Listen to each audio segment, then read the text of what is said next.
লাদাখের মানুষজন প্রচুর পরিমাণে প্রোটেস্ট করছে এবং এইখানে তারা কিন্তু এই দাবিটা করছে তাদের জন্য স্টেটহুড কিংবা ট্রাইবাল পপুলেশন স্ট্যাটাস দেওয়া হয়। আজকের ভিডিওতে কিন্তু আমি আমাদের সম্পূর্ণভাবে বলবো এই স্টেটহুডটা কি এবং ট্রাইবাল পপুলেশন স্ট্যাটাসটা কি। দেখুন 2019 সালে 370 যে আর্টিকেল ছিল সেটা কিন্তু সেন্ট্রাল গভর্নমেন্ট বা রুলিং পার্টি তাকে সরিয়ে দেয় এবং সরিয়ে দেওয়ার পর জম্মু কাশ্মীর এবং লাদাখকে দুটো ইউনিয়ন টেরিটরিতে কিন্তু ভাগ করে দেয়। এই ইউনিয়ন টেরিটরিতে ভাগ করে দেওয়ার পর জম্মু কাশ্মীরকে কিন্তু উইথ এ লেজিসলেচার আর আমাদের যে লাদাখকে উইদাউট এ লেজিসলেচারে কিন্তু ডিভাইড করে দেয়। এখানে আমাদের প্রশ্ন যে উইথ এ লেজিসলেচার কিংবা উইদাউট লেজিসলেচারের পার্থক্যটা কি। দেখুন জম্মু কাশ্মীরে যেহেতু উইথ এ লেজিসলেচার রয়েছে থাকা গিয়ে নিজস্ব গভর্নমেন্ট তৈরি করতে পারবে এবং গভর্নমেন্ট তৈরি করবে সেই গভর্নমেন্টের আন্ডারে কিন্তু নিজস্ব চিফ মিনিস্টার থাকবে। এবার চিফ মিনিস্টার থাকা মানে তারা নিজস্ব ভাবে রুলস রেগুলেশন এবং পলিসি তৈরি করতে পারবে তাদের নিজস্ব ইন্টারেস্ট অনুসারে। এখানেই কিন্তু লাদাখের মানুষজনের মূল বক্তব্য, যেহেতু একই সঙ্গে দুটো ইউনিয়ন টেরিটরি ভাগ করে দেওয়া হলো, কেন জম্মু কাশ্মীরকে উইথ এ লেজিসলেটর দিয়ে নিজস্ব রুলস রেগুলেশন বা গভর্নমেন্ট তৈরি করার একটা পারমিশন দিয়েছে বা পলিসি তৈরি করার জন্য কিন্তু সিস্টেম করে দিয়েছে, তাদের কেন দিল না? এই জন্য তারা যেহেতু উইদাউট এ লেজিসলেচার, এই জন্য তাদের কিন্তু নিজস্ব গভর্নমেন্ট তৈরি করতে পারবে না এবং তাদের নিজস্ব সিএমও হবে না এবং তাদের পুরোপুরি ভাবে কন্ট্রোল করবে সেন্ট্রাল গভর্নমেন্ট। লাদাখের মানুষজন বলতে চাইছে যে আমরা আমাদের নিজস্ব ট্রাইবাল এরিয়ার মধ্যে থাকি। এখানে বলে রাখি লাদাখে কিন্তু 97% পপুলেশন ট্রাইবাল পপুলেশন এবং সেই জন্য তারা বলছে যে আমরা আমাদের ইন্টারেস্টটা ভালো করে জানি, আমাদের কালচার, আমাদের যে সমস্ত এডুকেশন পলিসি আমাদের কতটা আমাদের পক্ষে অ্যাপ্রোপ্রিয়েট হবে, আমরা সেই হিসেবে কিন্তু রুলস রেগুলেশন করব।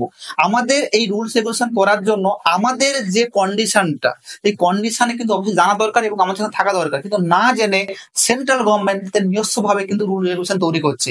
এই জন্য তারা চাইছে তাদেরকে হয় স্পেশাল স্ট্যাটাস দেওয়া হোক এবং তার পাশাপাশি নিজস্ব গভর্নমেন্ট তৈরি করার কিন্তু পারমিশন দেওয়া হোক, যেটাকে বলবো স্টেটহুড বা নিজস্ব রাজ্যের স্বীকৃতি।